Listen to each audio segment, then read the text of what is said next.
The first use case you think about blockchain is payments, right? So that's the first thing you want to do is show that you can secure a payment mechanism just like Visa, MasterCard, but much more secure without middlemen, take away the fees, offers economies of scale. So the more people use it, the cheaper it gets. The way we view the future of value in the long term, 3 to 5 to 10 years, we view layer 1 blockchains will essentially become like the new republics. These will be the new mechanisms where all the value is going to proliferate to. In the future, there'll be the layer 1 blockchain, there will be the mining market, there'll be the dApps, and there'll be tokens. So the lower you get in the stack, the lower risk you have, but the lower rewards. The highest risk reward will be on the layer 1 blockchain, because that's where all the value will flow up. But it's highest value, highest risk.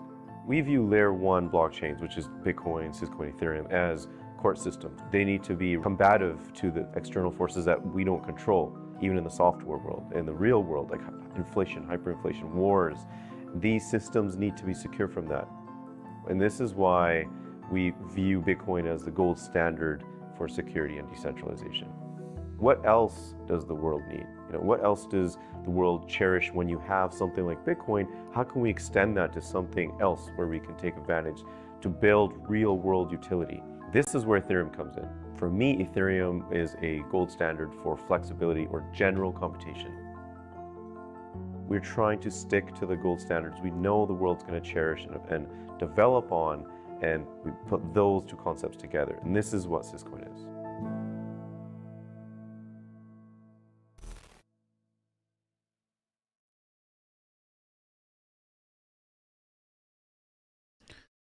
Oh, wow. What's up, people? We back. In case you're not familiar, I am. That Hotep Jesus dude. Hope y'all feeling good today. Hold on, let me adjust this. Which one is it? I think it's here. Filters. Hold on, let me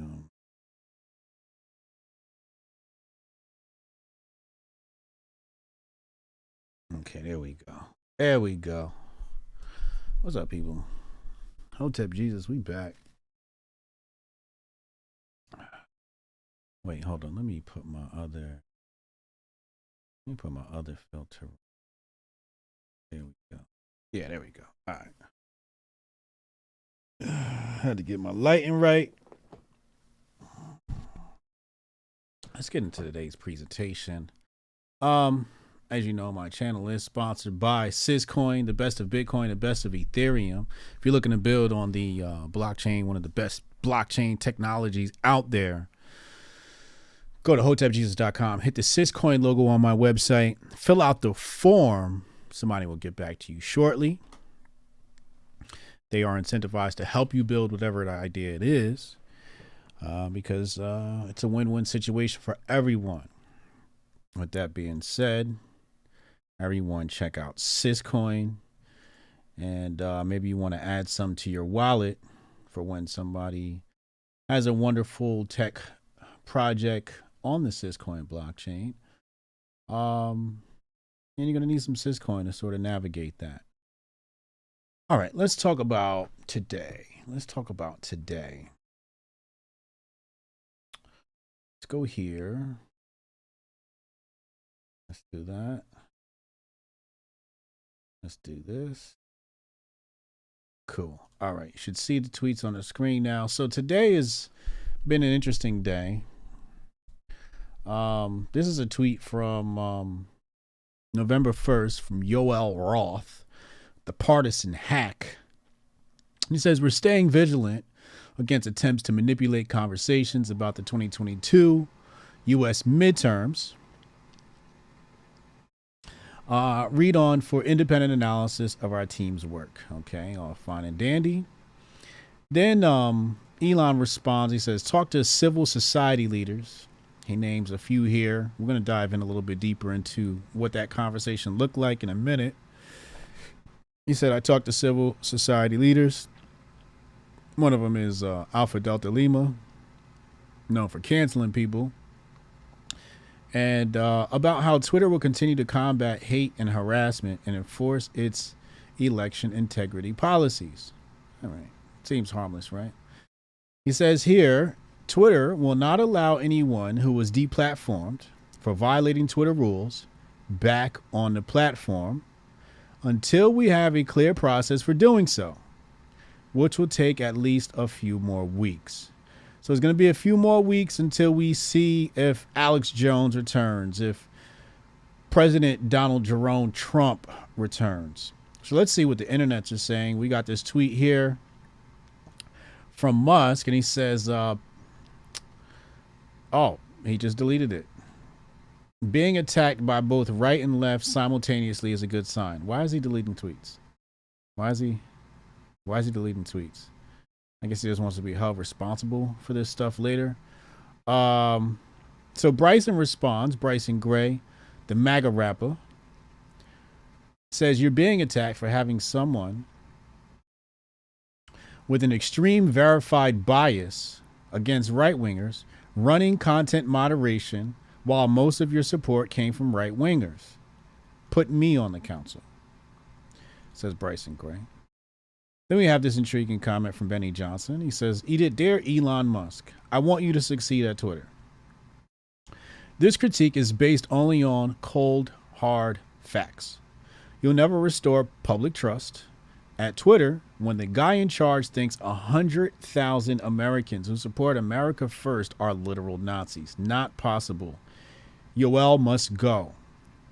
And here you have a tweet from Mr. Yoel Roth. He says, yes, that person in the pink hat is clearly a bigger threat to your brand of feminism than actual Nazis in the White House. Benny continues, and he says here, I'm not a hater or a doomer. I have cheered on Elon's acquisition from the get. But this is the brutal reality of the situation. To restore public trust at Twitter, you must remove from power the people who atomized it in the first place. Correct. What does this mean? Any employee who had a role in the censorship of Hunter Biden's laptop story is irredeemably compromised. This was an anti-journalism act of malevolent election meddling bordering on criminal. It will not ever be forgiven by conservative users of Twitter, says Benny Johnson. He says Twitter Safety Board must have a true conservative or two appointed, real champions for free speech and native Twitter power users. This would truly restore trust with 100 million Americans who have been denigrated by this platform. Restore balance to the force, Elon Musk. It's a great, well thought out thread here from Mr. Benny Johnson. Do I know this guy? Oh, this the new. He does Newsmax and stuff. Okay, he's on Parler. Oh yeah, I think I've. Okay, yeah. I'm thinking of somebody else. Okay, cool. So that's his thoughts on the matter. And I think the most the most potent thing here is this. Any employee who censored not only the laptop but the medical experiment from the last few years. It's irredeemable. Correct. So let's dive into this article. This is from TechCrunch. Here's what happened at Elon Musk's meeting with civil rights leaders. It says here, after meeting with a group of civil rights leaders about his content moderation plans, new chief twit, Elon Musk, has committed to uphold existing election integrity policies until at least after the results of next week's U.S. midterm elections have been certified. According to statements from leaders who attended the meeting, the mogul said he will not reinstate previously banned Twitter users until there is a transparent process for doing so. Musk must also committed to including representatives from groups that suffer from hate-fueled violence in his proposed Content Moderation Council. You know what that smells like to me? It smells like election meddling. That's what it smells like. If you can't reinstate Trump before next week's election, if you can't reinstate Alex Jones before next week's election, that's a hack. You're hacking. No, do what's right. Reinstate these people. This has nothing. Twitter just had no responsibility for next week. They have no response. That's on politicians. That's on the White House and the government. You were supposed to bring our guys back, but the left calls a meeting and goes, please don't bring these people back before next week. At least wait until next week. At least wait until next week. That's not meddling. Chat, that's not meddling. Come on, man. Oh, so I'm going to wait. I'm going to wait until after before we reinstate anybody. Absolutely ridiculous. And I want to know how these hacks got a meeting with them before any conservative people got a meeting with them. They forced their way in the door to make sure nothing crazy happened. Make sure nobody came back to the platform before next week. That's what happened. They went in there and said, please, Lord, we need all the help we can get. The last thing we need is a flood of right-wing people coming back a week before people got to go in and boost and hit them buttons. Come on, man. And he obliges. Come on, man. Terrible. Terrible. Terrible. Twitter will not allow anyone who is deplatformed for violating Twitter rules back on the platform until we have a clear process for doing so, which will take at least a few more weeks, Musk wrote in a tweet about the meeting. He did not elaborate on which users would qualify to be reinstated. Why we got to wait a few weeks? This should be an easy decision. It should take no less than a couple of days. It should take 90 hours. Give you 90 hours. That's all it should take. 3 days and some change. I give you 90 hours to get this done. How hard could it be? How hard could it be? If you remove the hacks like Yoel Roth from the room, and you remove these civil rights leaders from the room and sit down with some people who got some common sense, this shouldn't take too long. This shouldn't take too long. Why should it take long to figure out what your rules are? First of all, you don't have to add anything when it comes to these rules. You don't have to add anything to Twitter moderation because it already has too much moderation. All you got to do is look at what Twitter rules are in the moderation, put it up on a whiteboard, and start erasing shit. That's all you got to do. Let's erase that. Let's erase this. Let's erase that. Let's erase this. Let's erase that. Okay, done. Now, who are we going to bring back based upon our new rules? Then start bringing the people back. It should take no longer than 90 hours. No longer than 90 hours. That's how long I would give them. Adam Rezik's asking for 24 hours. I'm being nice and saying 90. I'm being nice and saying 90, just to give Yoel Roth time to pack his shit and get out the door. The rest of the people to pack their shit, get out the door, have people turning their keys and their passwords. I don't know how Yoel Roth keeps his job. I don't know how he keeps his job. How does he keep his job? This is the most hackiest hacker, partisan hack. And he keeps his job. It says here, Musk has not always followed through on promises he has made about his business plans, making it hard to take his plans at face value. But for now, he has claimed he won't be making vital content moderation decisions alone, according to Musk tweets. His meeting, including representatives from Free Press, the Asian American Foundation, Color of Change, NAACP, who I do not trust, the Bush Center, the League of United Latin American Citizens, Alpha Delta Lima team. TechCrunch reached out to these groups to independently confirm their attendance. All but the Bush Center, LULAC, and TAAF have confirmed thus far. It continues and says the NAACP met with Elon Musk to express our grave concerns with the dangerous, life-threatening hate and conspiracies that have proliferated on Twitter under his watch. What? According to a report Hate speech increased by approximately 500% in the first 12 hours following his acquisition. Now let that sink in, said NAACP President Derek Johnson in an email statement. All right, I'm sorry, okay? I was responsible for that. I was the one handing out N-word passes. My bad, okay? Obviously, this stuff was going to get banned, and it did get banned. And now everybody's up in arms about one little word typed on your screen. This is what we're doing. So you had to, oh my God, they're saying the N-word on Twitter. We got to do something about this. Don't you got something better to do with your life than to worry about what some words on the screen that people typed?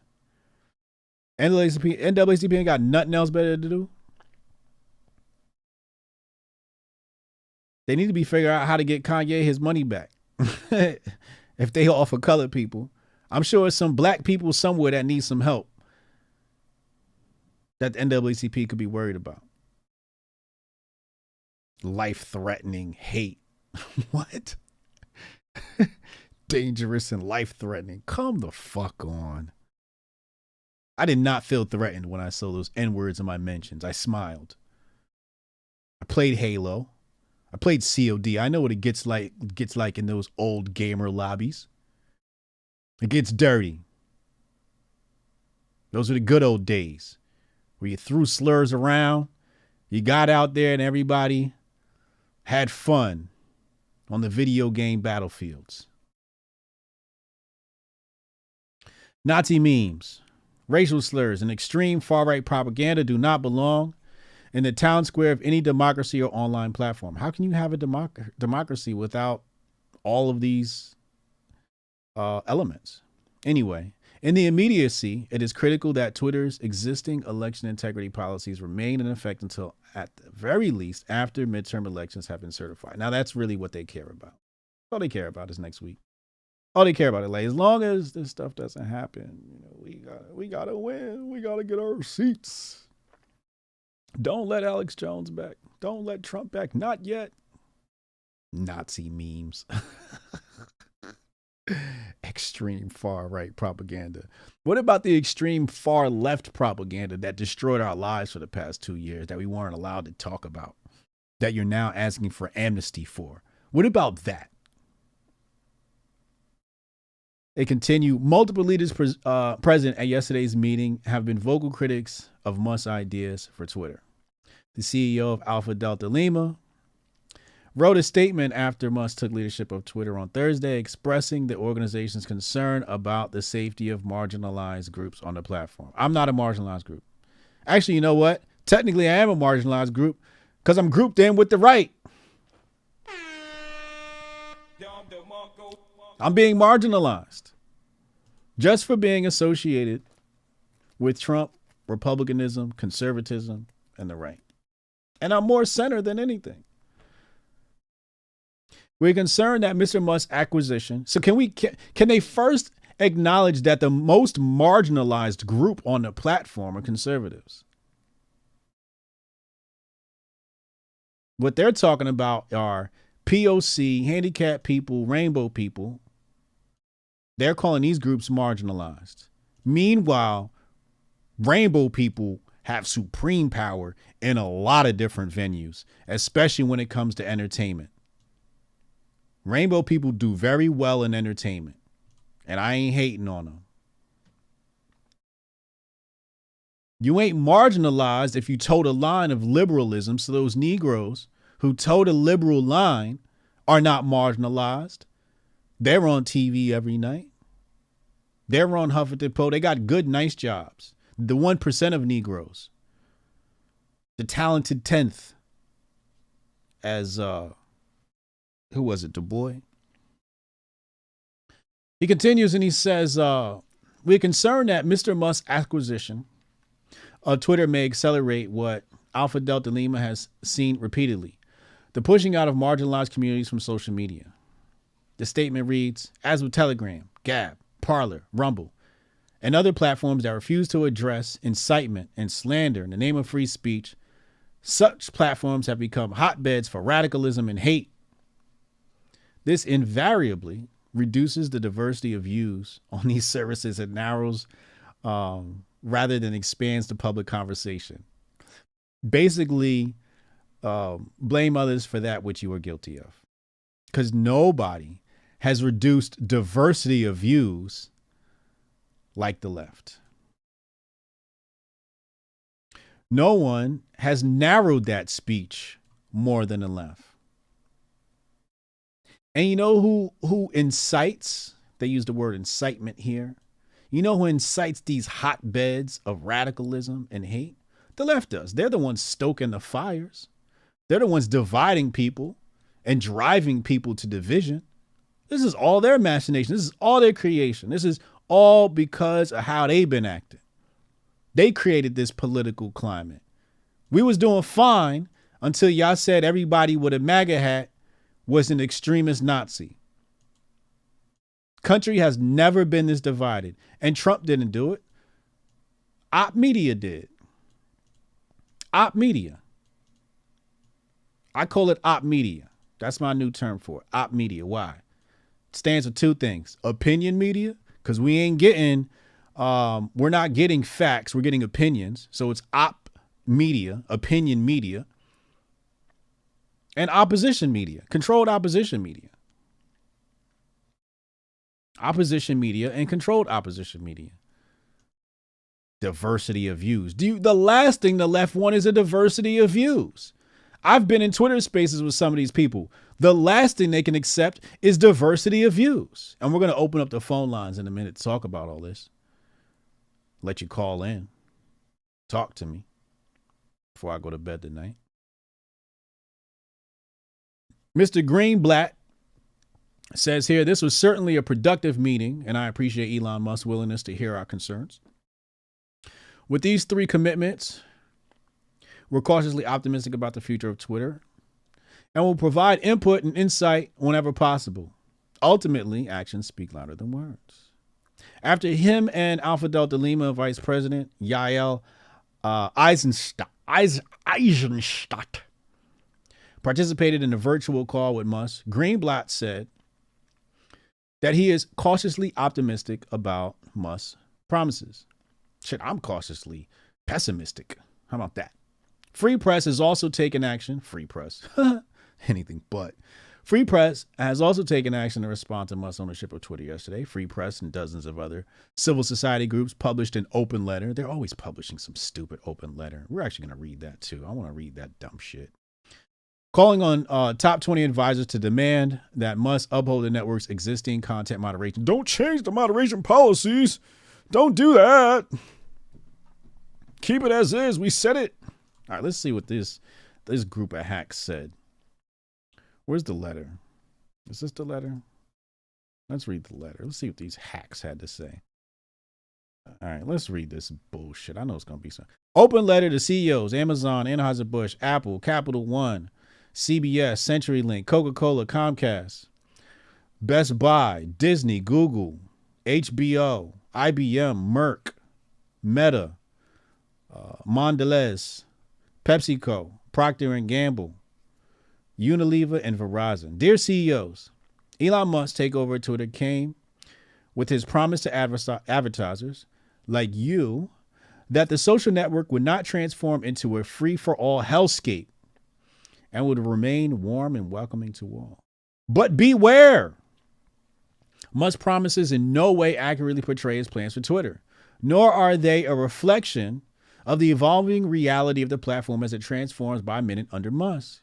If Elon Musk follows through with just a fraction of what he has already committed to doing, then Twitter will not and cannot be a safe platform for brands. Urgent action is needed by advertisers.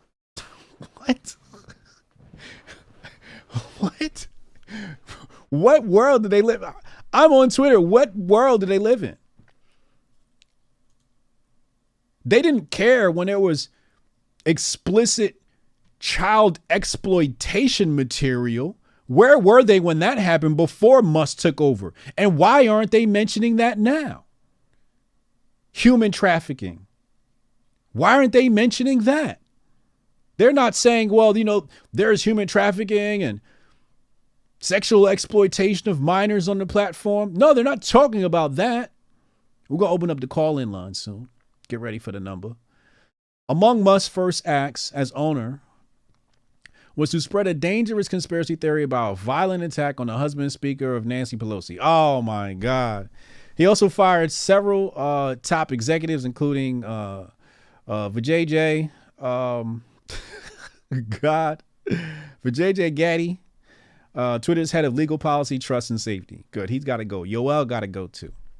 So they're mad about, that tweet Elon put out there about Speaker of the House and her husband, whatever, right?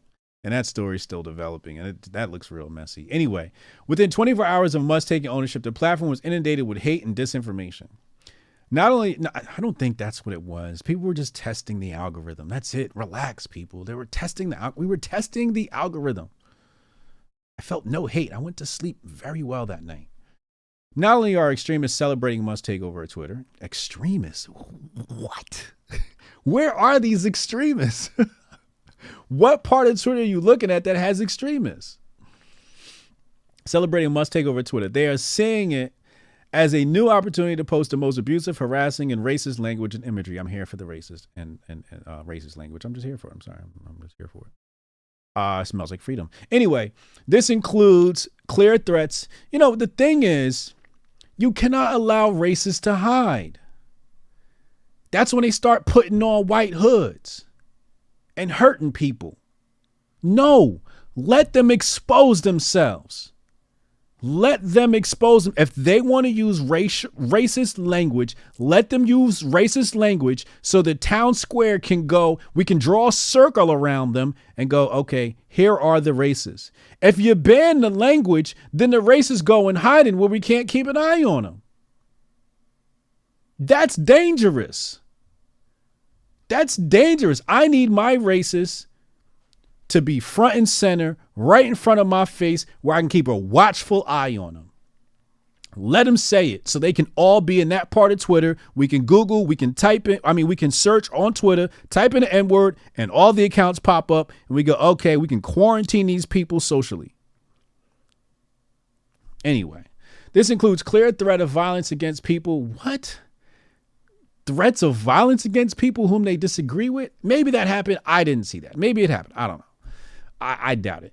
Anyway, at least I doubt that it happened in abundance. Without deliberate efforts, and abundance is relative, right? Relative to the amount of other content that was emitted that day. Without deliberate efforts by Twitter to address this type of abuse and hate, your brands will be actively supporting accelerated extremism. Oh my God.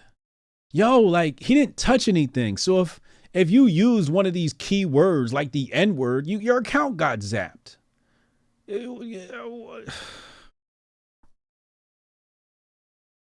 These people give me a headache. Additionally, he has threatened to drastically reduce employee headcount. Good. Get rid of them. They got to go. The same people who have been screwing up the platform. You're supposed to keep the people who've been messing up the platform? Does that make any sense? That doesn't make any sense. If you've been messing up the product, if you've been messing up the recipe to Pepsi, I can't keep you around. You've been messing up the recipe.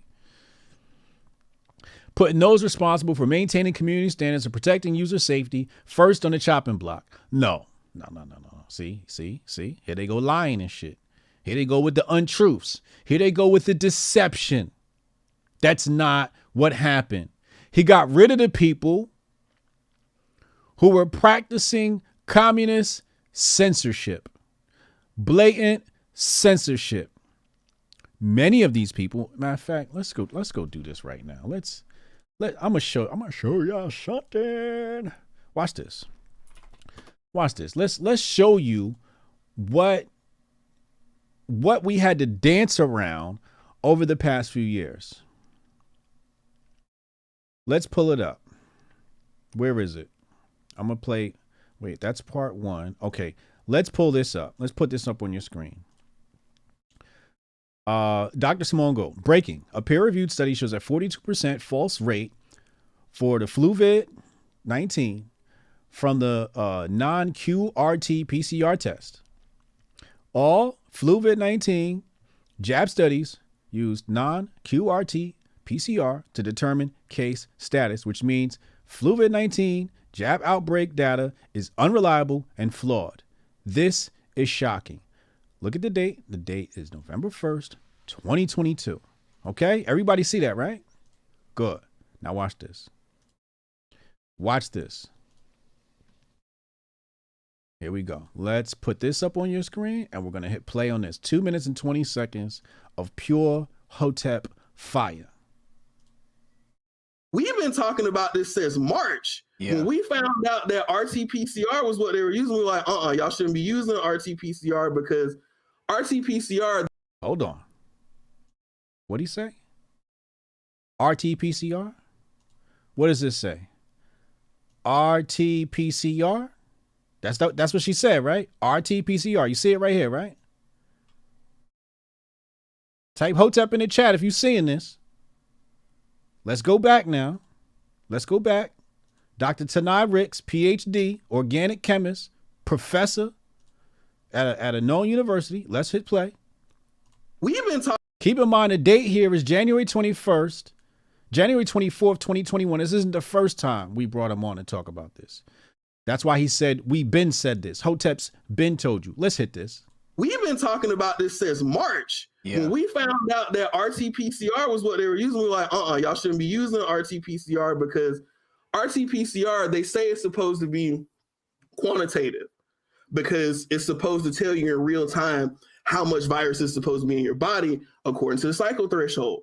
But as you can see, if you don't calibrate the cycle threshold or you don't pay attention to how many cycles you're running, you can run it up in such a way that you get a false positive. Now, all of a sudden, that Trump ain't in office no more. Now we get an advisory about, y'all should check the cycle threshold.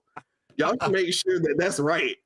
Because if you run it at 40, you might get a bunch of false positives. They've been telling people since May. We've been telling them since March. But see, when I said this, everybody's like, you stupid, you know what you're talking about. Okay, bet. That's cool. And now y'all been in the house for a whole entire year behind faulty testing that they told y'all about in May. Okay, bet.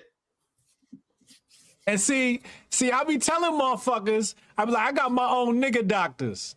I don't gotta wait for the white man to tell me shit. I pick up the phone and I call my 3 nigga doctors and I be like, yo, what the fuck going on? Yo, what the white man doing now? And Tanai tell me, Rook tell me, Jehudi tell me, and these the people I trust.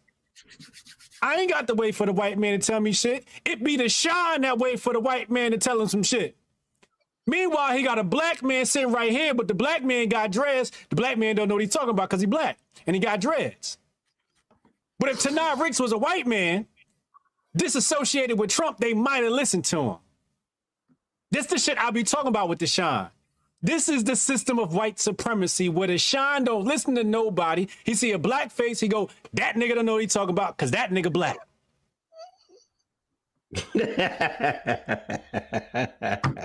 That's the system of white supremacy. Y'all heard that. Y'all seen that. I just put that on y'all screen. I just put that on y'all screen right there. Y'all saw the date. This is last year, January of last year. Dr. Simone Gold is just yesterday is telling y'all, yo, the RT-PCR test is faulty. Meanwhile, we reported on this March 2020. It's on the channel somewhere here. I'm not going to take the time to pull it up. Y'all know where the receipts are. So, going back, why I got on this, going back, what it say right here? Protecting user safety. You guys did anything but. You did anything but. It was the Hoteps trying to protect user safety, trying to protect the health and safety of the public. When we were using coded language, we had to use crypto language to get around your algorithms and censorship to protect user safety. Meanwhile, when we were telling people, yo, the information coming out from so-called trusted sources is faulty, if I'd have said it in a certain way, I would have been suspended by the people that got fired. The people that got fired should have got fired. They should have got fired. Because you know how many people, lives that they're responsible for? You know how many lives were lost, threatened, harmed, destroyed because we weren't allowed to tell the truth? Because they called information misinformation? Because they called real information misinformation, disinformation, and malinformation? And now you fast forward to 2022 and they're talking about we need amnesty for being wrong? No, you need a tribunal. We need trials. We need trials. We need charges. We need indictments. We need verdicts, and we need incarceration. We need lawsuits. We need reparations. We need restitution. I need some checks. You know how much money I lost by not being able to go viral for telling the truth? These people deserve to lose their job. They're talking about, he put them first on the chopping block. Of course to be put first on the chopping block. You censored the truth. You censored the truth and risked grandma's life. Y'all want to talk about grandma's life? You censored the truth and risked grandma's life. Good riddance. Let's continue. Musk has also publicly supported the idea of restoring the accounts. Here's one thing you got to understand about me. I know everybody everywhere. Okay. So if something pops up in the media and I don't got the answers, I know somebody who got the answers, and we're going to come to this platform and we're going to report it. Keep in mind, Candace Owens' boss was calling y'all dopes for not taking the inoculation, and he had to turn around later and say the people lied to him. This the people you trust to get your information from. And I'm not saying Candace Owens' boss don't got good information sometimes, because I'm sure we can even learn from a bum, right? Everybody can learn from everybody. But these are the people y'all love. People y'all love told you got to go out and get that inoculation. Hoteps didn't tell you that. These are the people y'all love and trust with information. What I'm saying is I know people, and I will bring them to this platform. 2019, early 2020, I always talk about this. I brought on Sister Samaya and her friend. They came on my platform and they warned me that state legislator. I also brought on Dr. Shiva at the same time. State legislator was trying to pass a bill that said we're going to remove religious exemption for children in school to get these inoculations. This is before the pandemic hit. We were on this platform warning people that they were trying to remove religious exemptions. Why would they try to remove religious exemptions before we even know there's a pandemic? Obviously, maybe they were preparing for it. Who knows? I don't know.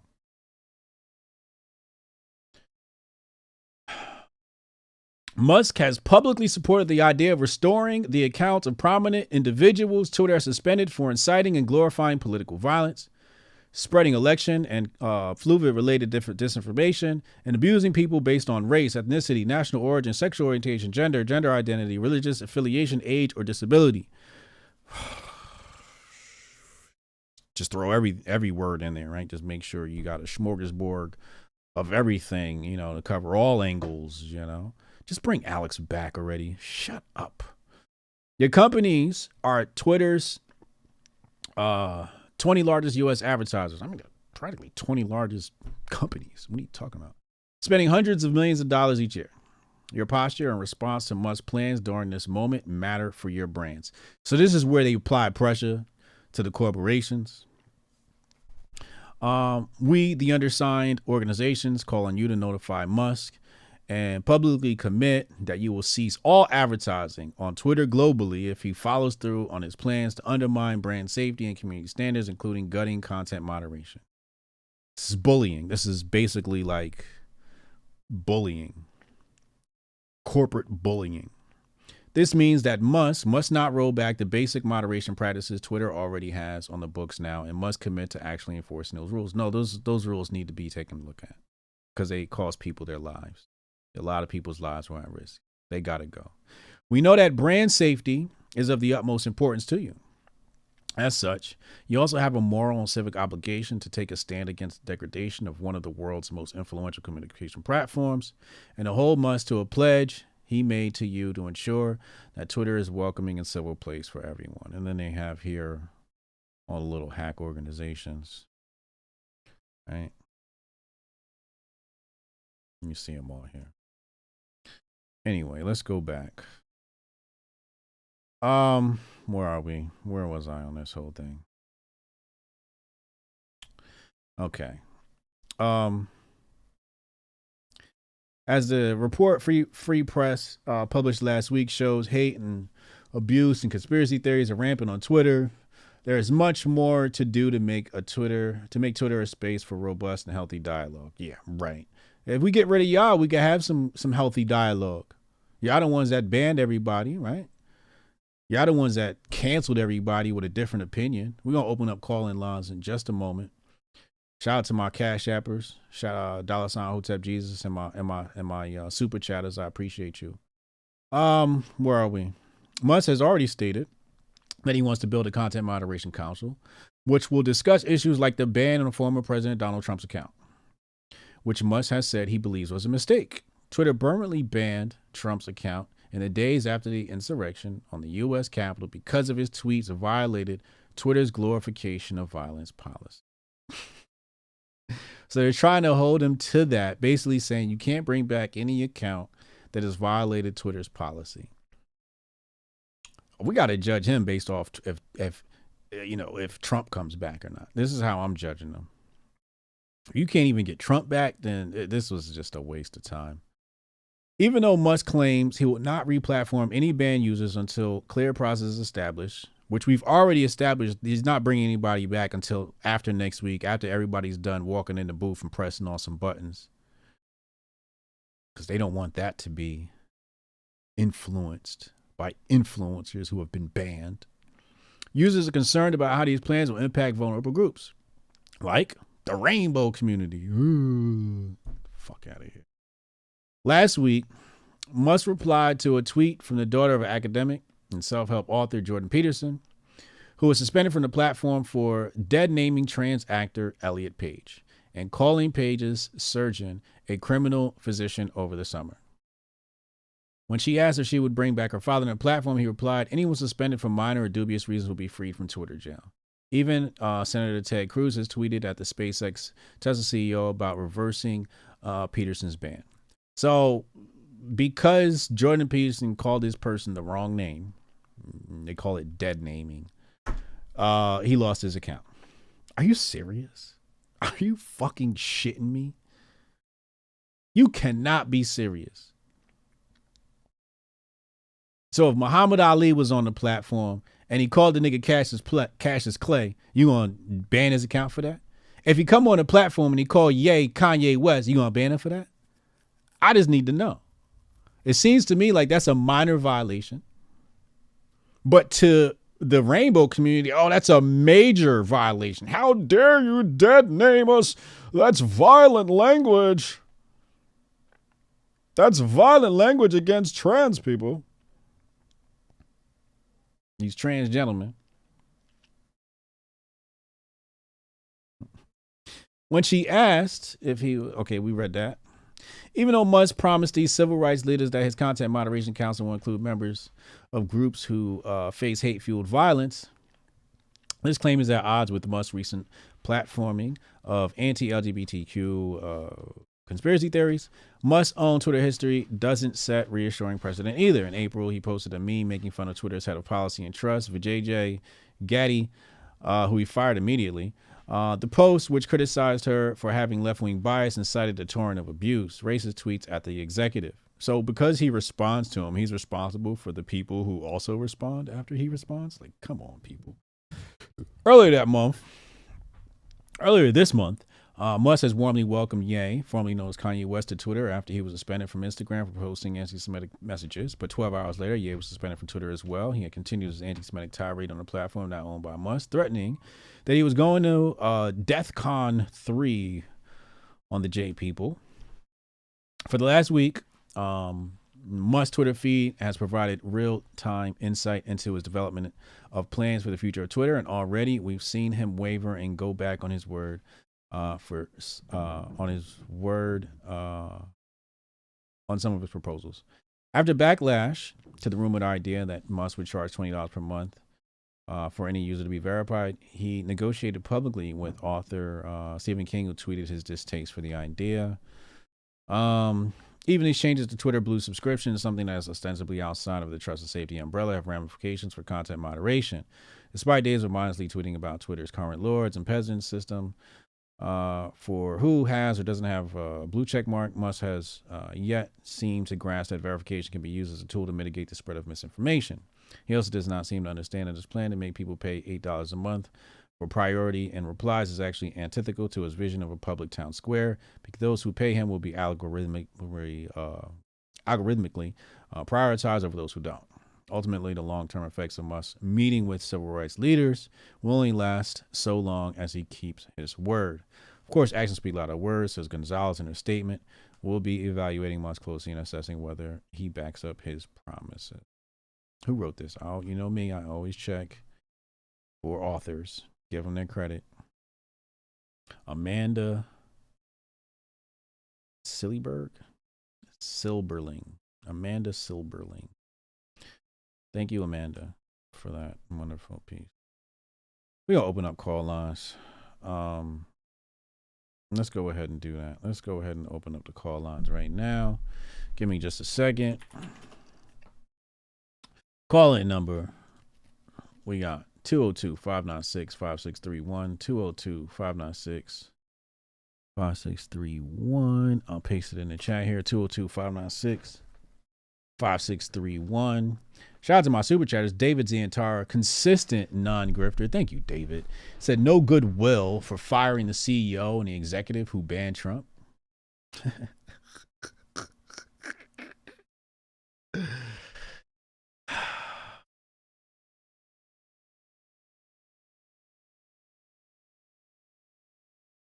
Ridiculous. Absolutely ridiculous. What was that lady's name?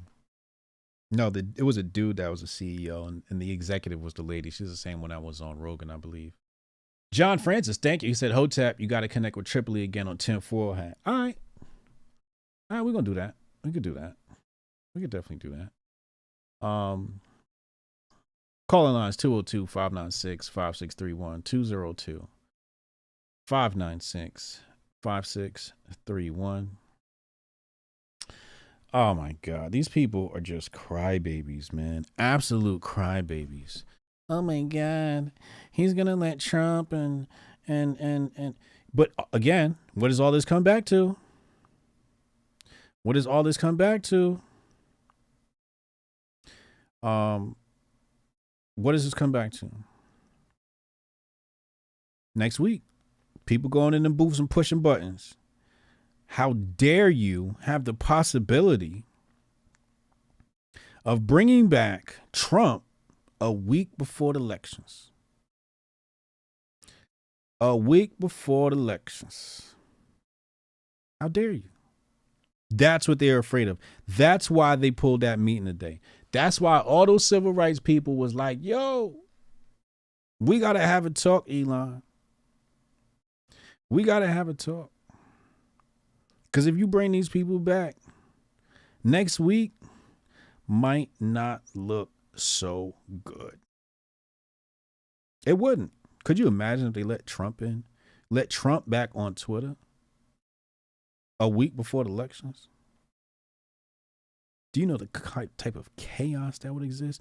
And the chaos wouldn't be coming from the right. The chaos would not be coming from the right. The chaos will be coming from the left. The chaos will be coming from the left. That's what it'll be coming from. I'd love to hear your thoughts on this whole situation. blase about Elon. And I'm going to pull up this other tweet here while we wait for callers. 202-596-5631. I want to pull something else up here. Let me see if I could find it now. This was hilarious. Okay, let's go here. Okay. Found it.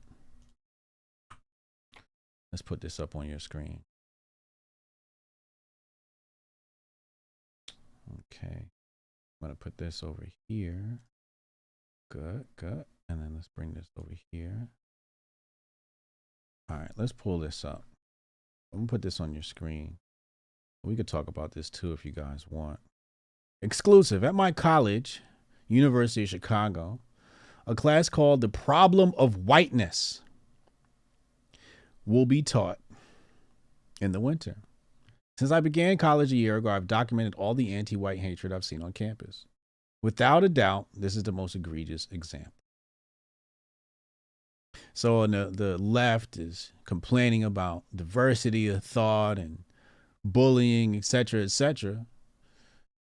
The Problem of Whiteness is a course. This is a course. What is this? Anthropology? What is GLST, chat? Chat, tell me what is GLST. Somebody tell me what GLST is. So let's take a look at this thread. The course description describes whiteness as a conspicuous problem within liberal political discourse with world-making and raising effects. Anti-white hatred is now mainstream academic inquiry, and you're not even allowed to call it out without being called racist. You see here, it's highlight, yet in recent years, whiteness has resurfaced as a conspicuous problem within liberal political discourse. The Problem of Whiteness is a critical race and ethnic studies course. Rebecca Journey, a cultural anthropologist, who ironically appears to be white.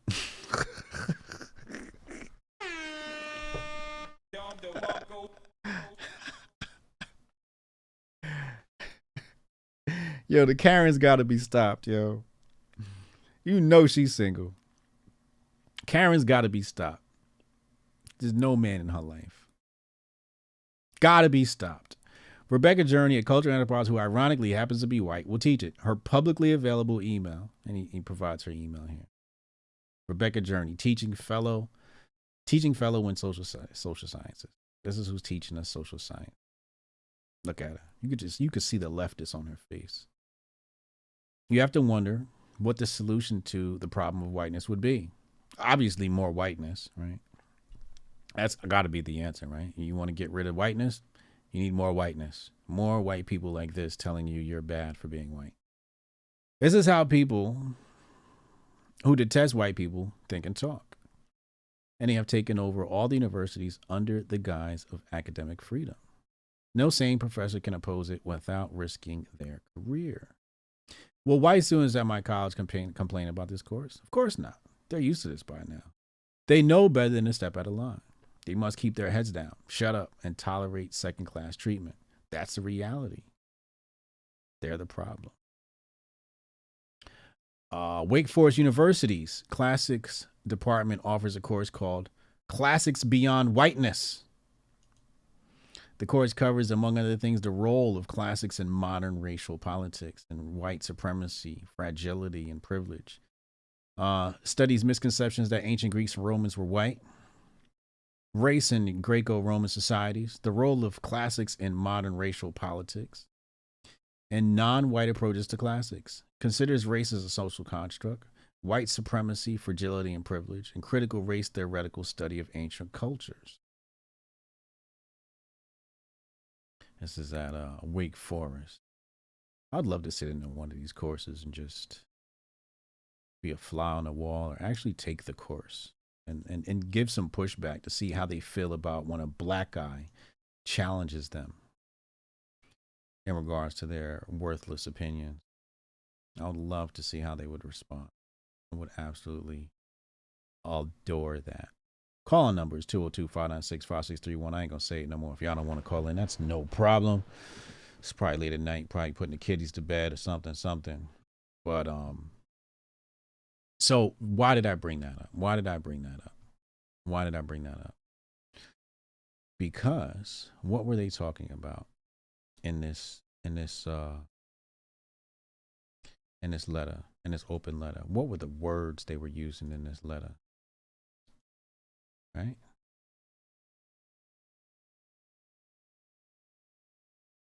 Where is it?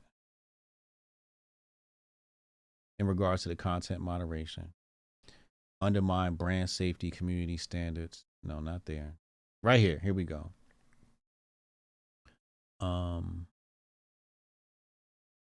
It was where they said diversity, I believe. This includes characters of violence, but I'll deliver the facts. No, not there.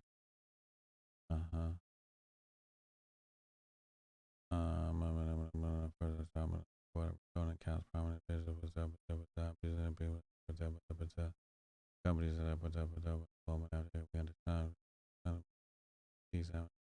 Did I skip it? Or was it on another?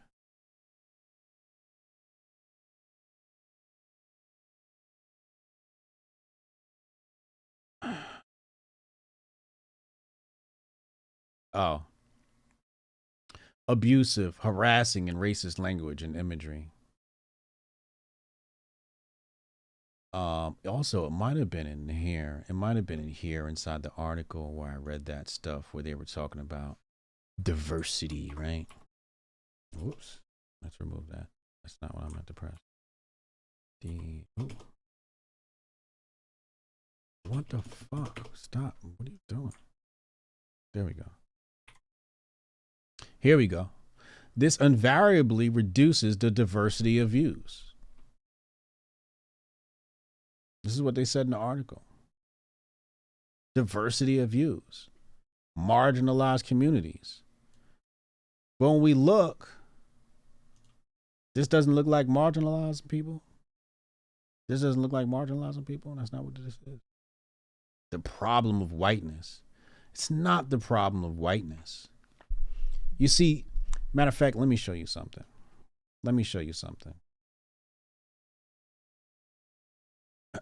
This is Wake Forest University, right? The classics beyond whiteness. So they talk about, the classics, right? Greece, Rome, how that stuff is being taught. This isn't a problem of whiteness. This is a problem of academia. This is an academia problem. This is a university problem. Universities are the ones that have been teaching fake news and fake history. This isn't about whiteness. This is about the fact that we can't trust the educational institutions. So now you want instead of the educational institution saying, look, we got this information wrong. Here's a class on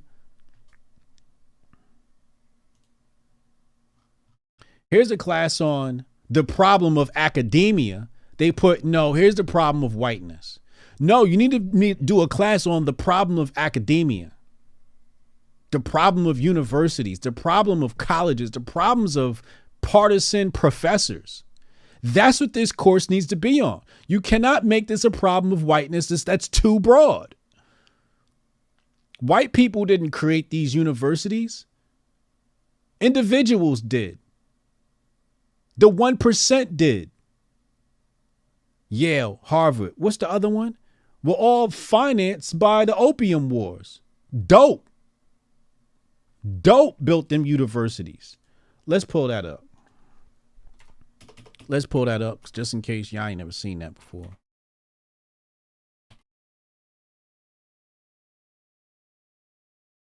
There we go. Let's see. All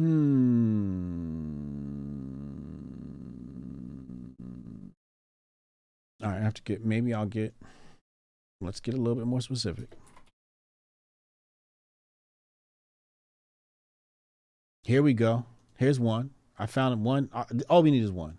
And then y'all could do your own Googles from there. Let's go here. This is at thecrimson.com. Opulence and opium.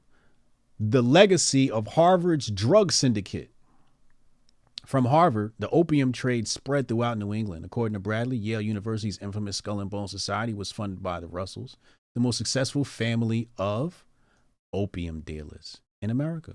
Columbia's Low Memorial Library was also named after a key member of the family. Even Princeton's first large benefactor, John Green, funded his contribution through the opium trades. This isn't a problem of whiteness. This isn't a problem of whiteness. This is a problem of academia. This is a problem of drug dealers. Huh? It's a drug dealer problem. This is a drug dealer problem. Harvard was the plug. Tell him, Steph. Harvard was the plug. Opium once pervaded campus life at Harvard. Throughout the 1800s, its black smoke kept the university's veins flowing with green, and its faculty and students perpetually dazed. Many of Harvard's 19th century heroes and villains were inextricably linked to the drug. In The Imperial Cruise, A Secret History of Empire and War, historian James Bradley shows that many of Boston's elite families, Cabot, Lowell, Kirkland included, sustained their wealth through the opium trade.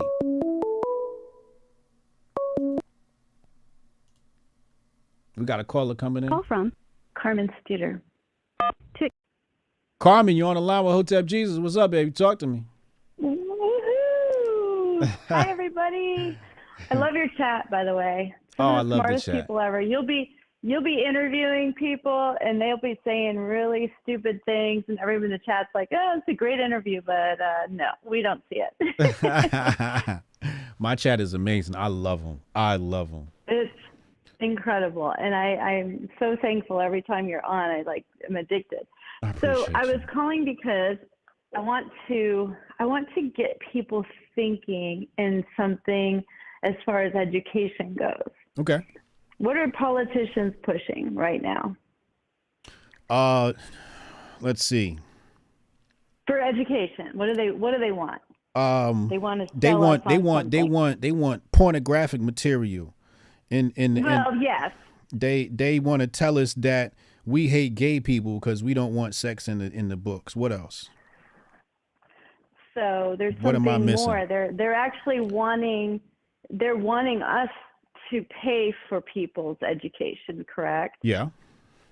And so if something has value, would you need to pay for it?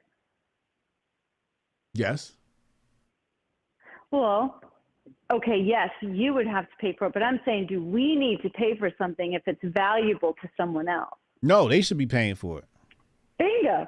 And so to me, the fact that they're even asking for money to pay for education or to reimburse student loans tells you that the credentials no longer have value. Exactly. So that's all I wanted to share, because I think it's such brilliant. Simple concept, but people forget to look at the simple, the rudimentary, boil it down to the simplest thing. And it's really unbelievable to me. And I agree with you 100%. There's a value to learning things that actually matter, but there's a point where you're buying a template and you're not buying value. Yeah. You're buying a piece of paper that's supposed to say that really what the paper is saying is that you know how to take orders and meet deadlines. That's what the paper is saying. Which, who wants to do that? Who wants to sign up for that? Exactly. But honestly, we should all, that should be a given. You know what I'm saying? To me, if you weren't raised correctly, if you can't do those two things. Right. And so let's get further along. And that's why, also the whole homeschooling thing that you're really a proponent of is so important. And I homeschooled my kids until 8th grade, and then both of them wanted to go to high school for different reasons. But one of the things that I used to tell people was, I think it's great either way. I think if you send your kid to school and you supplement their education, you're good. But if you don't and you homeschool, that's awesome too.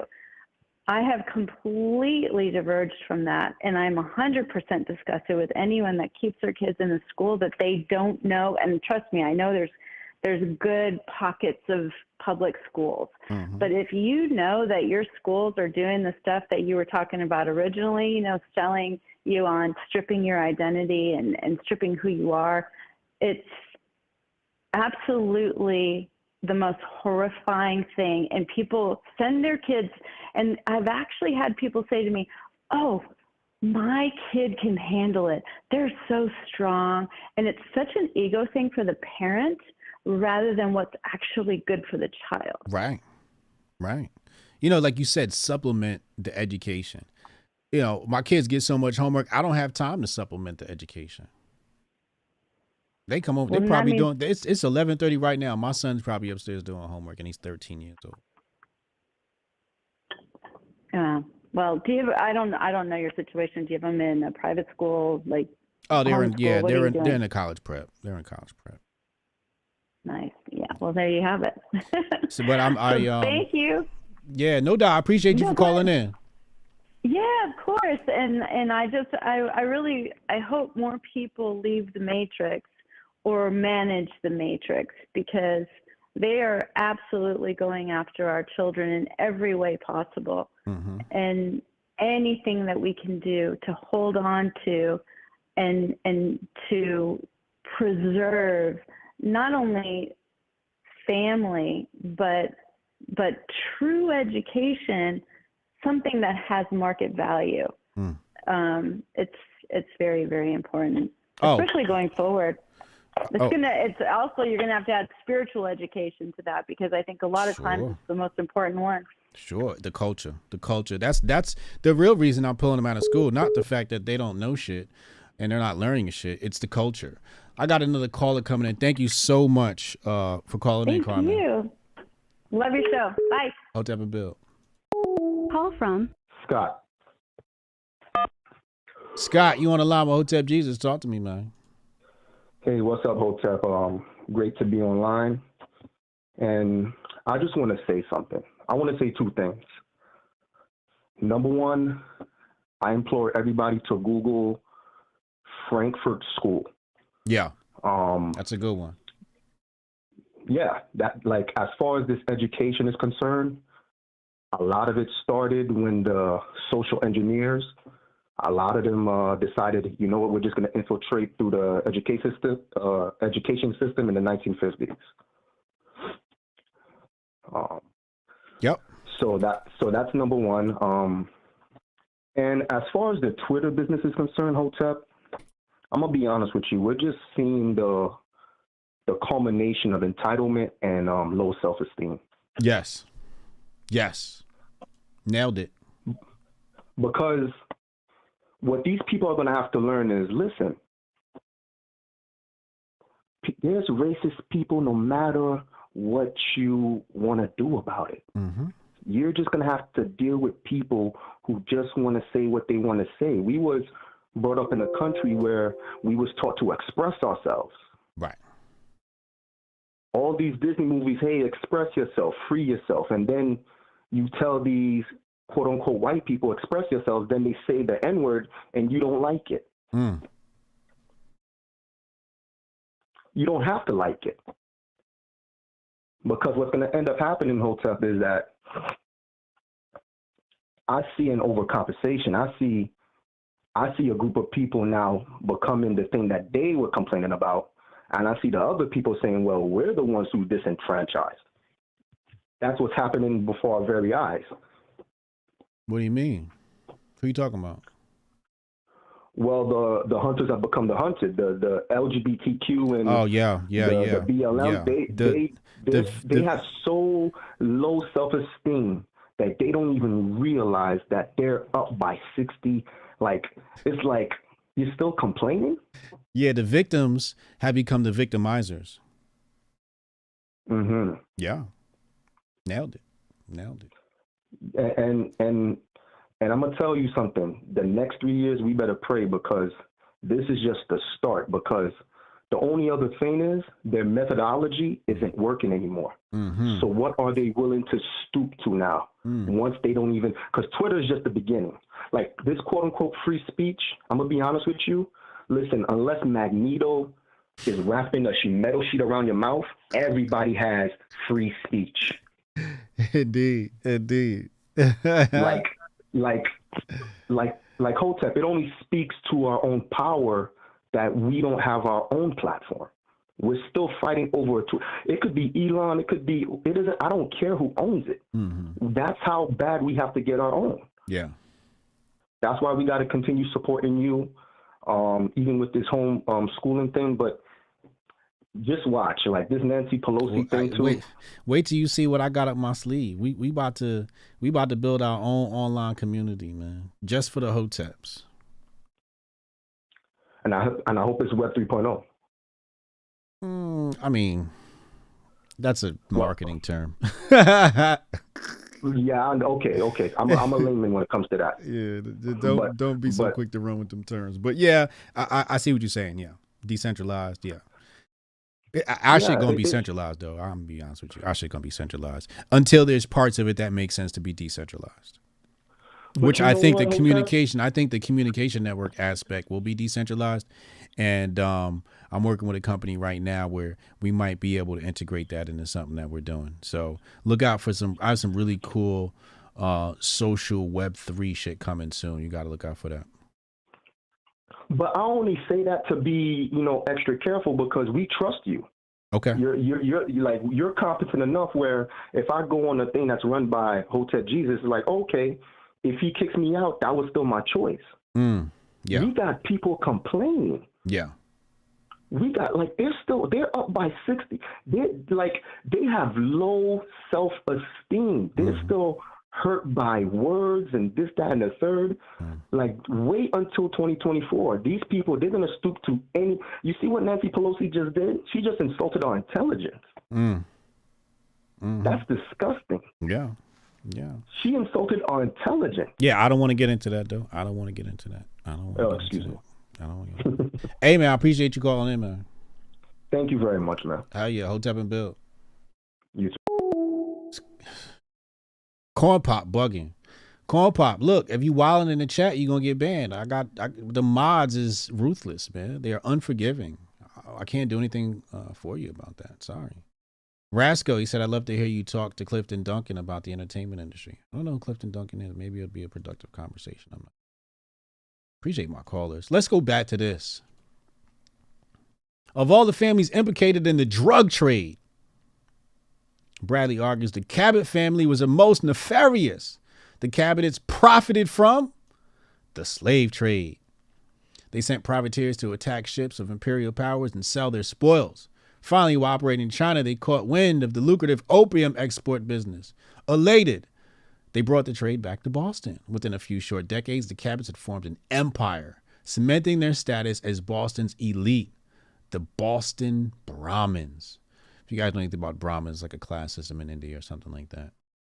In Treason in America, from Aaron Burr to Averell Harriman, Anton Shaken writes that the syndicate had grown to span across several additional notable families, including the Coolidge family, descendants of Thomas Jefferson, and the Forbes family, ancestors of the former Secretary of State, John Kerry. Shaken also reports that these families had become deeply embedded in the Harvard hierarchy. At the beginning of the 19th century, members of these families were treasurers for Harvard, directors for the Harvard and the Massachusetts Bank, and even the president of Harvard College. Though Harvard students may not have been frequent users of the drug, the disreputable businessmen of its trade were ever present. From Harvard, the opium trade spread throughout New England, according to Bradley. Yale University's infamous Skull and Bone Society was funded by the Russells, the most successful family of opium dealers in America. Columbia's Low Memorial Library was also named after a key member of the family. Even Princeton's first large benefactor, John Green, funded his contributions through the dope game. The dope game. Even undergraduates were eager to deal themselves into the lucrative opium trade. And The American Disease, Origins of Narcotic Control, David F. Musto, reports that student-run opium joints began opening from Boston to New York. In 1888, Harvard freshman Frank Mills told the Boston Daily Globe that life at Harvard would not be complete until he had experienced some of the effects of opium. The interview marked the perfect zenith of opium's reign of Harvard's campus. Then the opium trade boiled over. Almost immediately after Mills' interview, he overdosed on a drug. His death became public news and public sentiment began to shift. Newly concerned about safety, undergrads began to police one another for signs of opium use. By 1906, good government clubs had spread across the New England area. One such club at Syracuse launched a 3-month operation that ultimately disbanded several opium dens and spurred 13 arrests. On July 1st, 1908, President Roosevelt elected Hamilton Wright as the first United States opium commissioner. It was so bad, the United States president had to create an opium commissioner, a dope commissioner. Wright's job to target a few opium dealers and pharmacists still remaining in the United States. Unfortunately for the Kappas, the Lowells, and Kirklands, Harvard's appetite for opium would never recover. So we come here.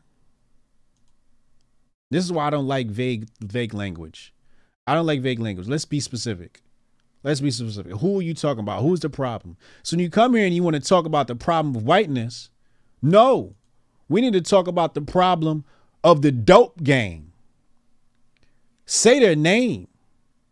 Cabot, Lowell, Kirkland, Harvard, Yale, Princeton. We need to talk about the problem of academia. If misinformation is being passed around about the classics as they purport here at Wake Forest University, classics beyond whiteness. No, how about classics beyond academia is what you should call this course. Whiteness didn't create this, academia did. Let's be specific. Let's point the blame where it belongs. They like to be vague. You know why they like to be vague? So they can hide their hand, so they can hide the guilty.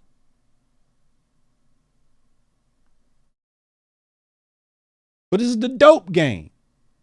Then they want to turn around and say it's black people that's drug dealers. That's what they passed around through the media. Says black people that's drug dealers. It's black people that's in the dope game. They want to talk about, oh, America's facing the opium crisis. This ain't the first one. There was a precedent.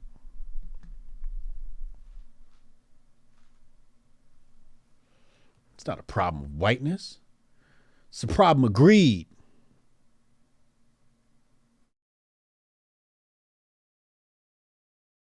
It's a problem of the ruling class.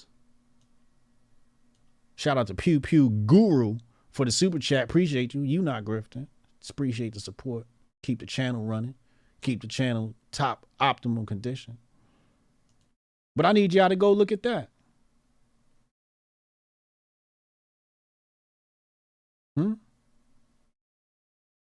I need y'all to go do your, the dude, he mentioned a whole bunch of sources. You can go read those sources. Here's another one. How profits from opium shaped the 19th century Boston.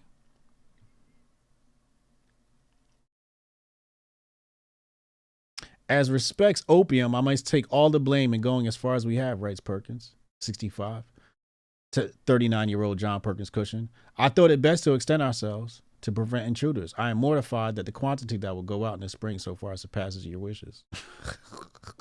He's like, damn, I done put too much dope on the streets. But the savvy older businessmen and the group relatives who form Perkins & Co. just might be able to handle this over-enthusiastic opium order. Oh, you can handle the order, huh? The firm has spent more than a decade building an elaborate smuggling operation to protect what's become its most valuable commodity in China. China. You see it right there. China. They've been in bed with China. moving dope. Perkins & Co. was among the first, if not the first, American companies to establish a permanent trading office in Canton. The firm can optimize profits on the drug, which was still legal in the United States, but illegal in China. Oh, yeah. Oh, it's not illegal over there? All right, we're going to bring that shit over here. Smugglers. That's what the Rothschilds were. Nathan Rothschild. He was a smuggler. That's what he was, one of the things he specialized in. The smuggler. Y'all need to see that?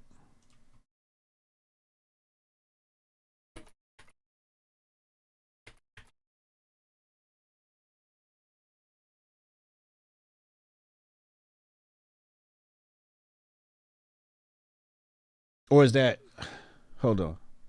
Let me change my search engine. I forgot Brave is trash. Brave is trash. It's such a terrible.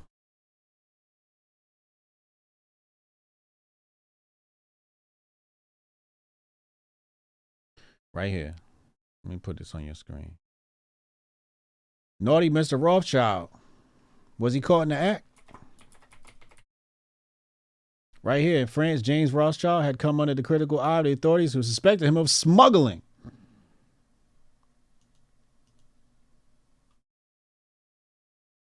And here's right here. N.M. Rothschild.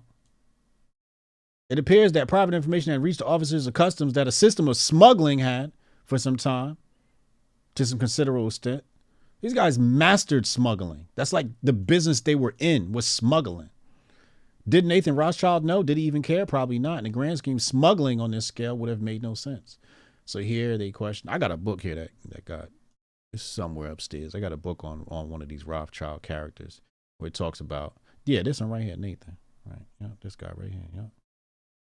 The military paymasters who are responsible for ensuring that the Duke of Wellington's army were paid could not lose such a vessel. Neither could Nathan lose his reputation on an insignificant smuggling consignment.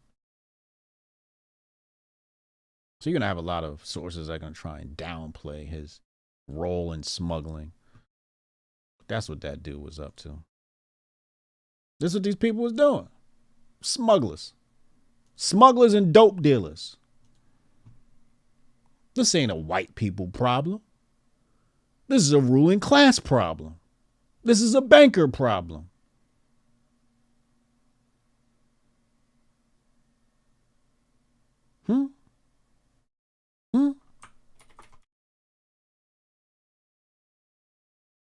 In the early 1800s, the Brits controlled 90% of the Chinese opium trade.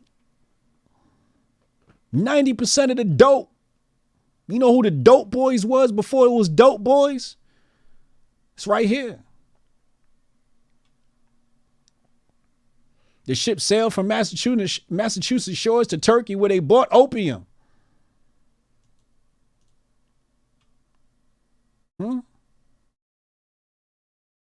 Right here.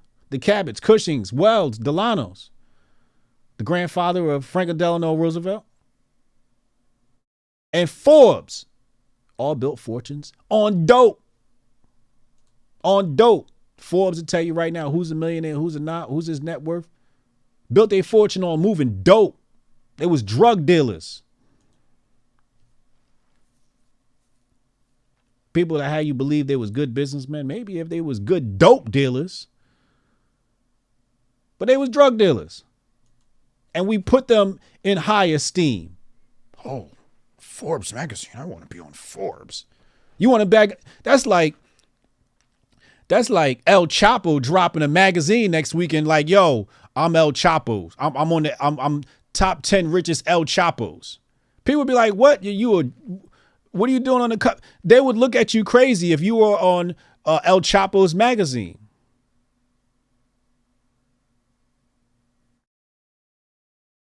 So now here Forbes is supposed to be, this high class, high society thing, but they was dope dealers. They was drug dealers. They was dope boys.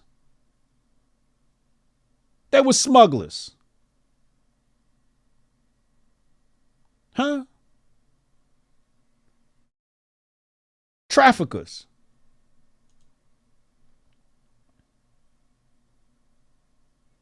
Another Perkins nephew, John Murray Forbes, invested his opium profits in steamships, mines, and railroads that would eventually cross the country.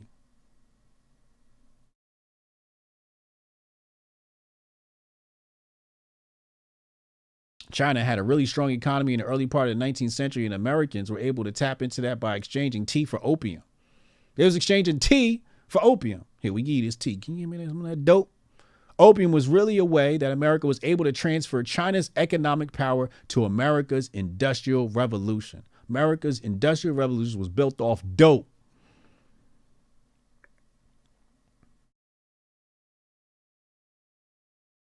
Opium profits funded many leading Boston institutions. And they list them there.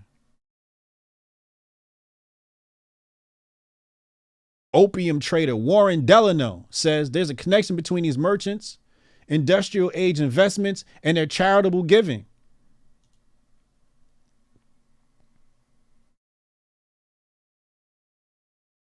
Many Chinese opium traders became pillars of the Boston community. Oh, yeah, this is a distinguished gentleman. He was pushing dope. Arnott says the fact that Perkins was trading in opium was probably not a secret in Boston, but the question is the trade good for the people we're trading with? Is a more recent philosophical concept. There are signs opinion shifted as Perkins aged, which may explain why opium is not mentioned even once in his memoir compiled by his son-in-law and published in 1856, 2 years after Perkins' death. No, he ain't gonna put in his memoir, I was pushing dope. I was kingpin out here. It's not what it's gonna say. That's not what it's gonna say. He wants people to think he was a distinguished gentleman.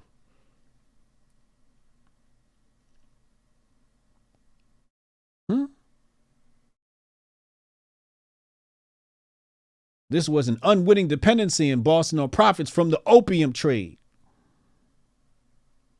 Jonathan Goldstein, a research associate at Harvard University's Fairbanks Center for Chinese Studies, says Boston merchants defended the trade, even though they knew it was a debilitating drug that ruined lives. Their thinking, says Goldstein, was that opium was no worse than alcohol and better than other forms of trade, namely slaves. I was like, oh, we get more money off this dope than we are slaves.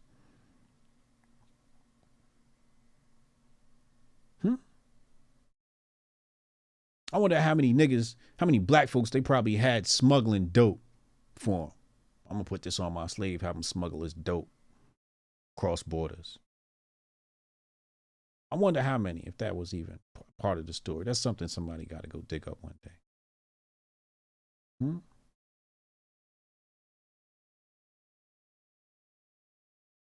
Opium merchants brought Chinese men and women to Boston to work as cooks, servants, and office assistants.